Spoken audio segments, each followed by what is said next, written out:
노후 파산 현실화. 30년 월급 받은 가장이 길바닥에 나앉은 이유. 평생 열심히 일했는데 은퇴 후 노후가 이렇게 힘들 줄이야. 30년간 한 회사에서 성실하게 일한 가장, 매달 꼬박꼬박 월급을 받아 가족을 부양하고 퇴직 후엔 여유로운 삶을 기대했지만 현실은 달랐습니다. 퇴직 후 고정소득이 사라지자 생활비가 부족해졌고 자녀 교육비, 집 대출, 병원비가 부담되며 결국 가진 돈을 다 쓰고 거리로 내몰리게 되었습니다. 노후 파산이라는 단어가 더 이상 뉴스 속 이야기만이 아닙니다. 현재 50대 이상의 많은 사람들이 노후 준비 없이 퇴직을 맞이하고 있고 연금만으로는 생활이 어려운 현실에서 잘못된 돈 관리 습관이 평생의 결과를 바꿔버립니다.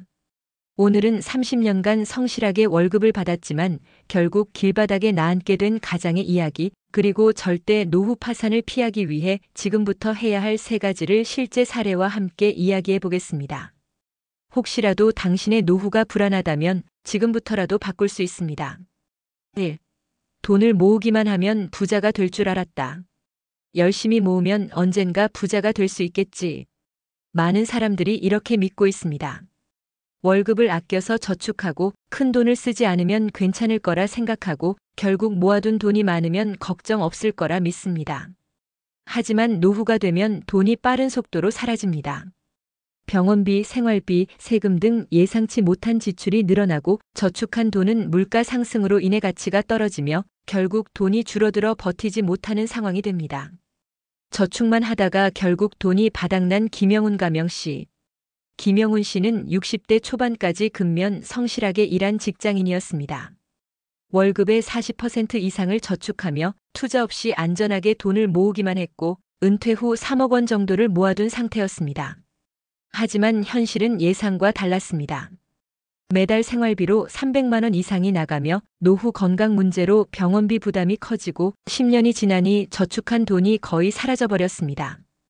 돈을 모으기만 하면 되는 줄 알았어요. 하지만 그 돈은 빠르게 사라졌습니다. 해결책, 돈을 불리는 법을 배워라. 돈을 저축만 하지 말고 투자해서 불리는 법을 배워야 합니다. 주식, 부동산, 배당주, 연금 상품 등 자산을 생성하는 방법을 익혀야 합니다. 노후에는 수익이 나는 구조를 미리 만들어야 경제적 자유를 유지할 수 있습니다. 집 한 채면 노후는 걱정 없을 줄 알았다. 집값이 오르면 그걸로 노후를 준비하면 되겠지. 많은 사람들이 집 한 채만 있으면 노후가 보장될 거라고 착각합니다. 하지만 노후에는 집을 유지하는 비용이 생각보다 크고 집값이 올라도 현금화하지 않으면 생활비가 부족하며 결국 은퇴 후에도 생활이 빠듯해지는 경우가 많습니다. 집값 상승만 믿다가 노후 파산한 이준혁 가명씨. 이준혁 씨는 50대 후반까지 부동산이 노후를 책임져 줄 거라 믿었습니다. 30년 동안 대출을 갚으며 아파트 한 채를 마련했고 집값이 계속 오를 거라 확신했으며 퇴직 후엔 이 집을 팔거나 전세를 줘서 생활할 계획이었습니다.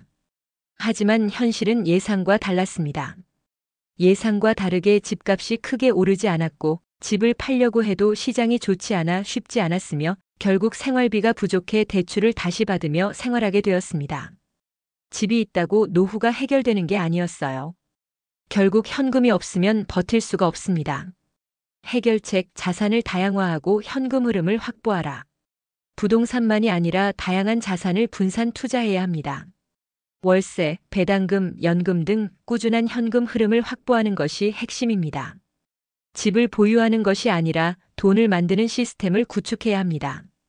자녀에게 모든 걸 해주다 보니 정작 내 노후가 없었다. 아이들을 위해서라면 아끼지 않고 다 해줘야지. 많은 부모들이 자녀를 위해 모든 걸 쏟아붓습니다. 학비, 유학비, 결혼자금, 전세자금까지 부담하며 본인의 노후 자금을 포기하고 결국 나중에 자녀에게 손을 벌릴 수밖에 없는 상황이 됩니다. 하지만 노후는 자녀가 책임져 줄 수 없습니다. 자녀들도 본인의 삶을 살아야 하며 경제적 부담을 주면 오히려 관계가 멀어질 수 있고 결국 부모와 자녀 모두 힘들어집니다. 자녀를 위해 희생하다 노후 파산한 박준호 가명씨. 박준호 씨는 50대 후반까지 자녀를 위해 모든 재산을 사용했습니다. 좋은 대학을 보내기 위해 학비를 지원했고 결혼할 때 전세 자금을 마련해줬으며 결국 본인의 노후 자금은 거의 남아있지 않았습니다. 하지만 은퇴 후 현실은 냉정했습니다.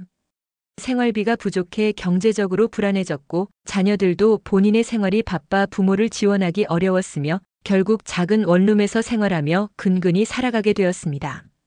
자녀를 위해 모든 걸 바쳤지만 결국 내 삶을 책임지는 건 나 자신이었습니다.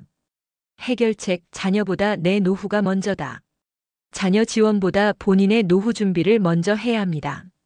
자녀가 스스로 자립할 수 있도록 경제 교육을 하는 것이 더 중요합니다. 부모가 경제적으로 독립할 때 자녀와의 관계도 건강하게 유지됩니다. 노후 파산을 피하려면 지금부터 준비해야 한다. 돈을 모으는 게 아니라 불리는 법을 배워야 한다. 집 한 채에 의존하지 말고 다양한 자산을 확보해야 한다. 자녀에게 모든 걸 쏟지 말고 내 노후를 먼저 준비해야 한다. 이 세 가지를 실천하는 순간 당신은 절대 노후 파산하지 않을 것입니다.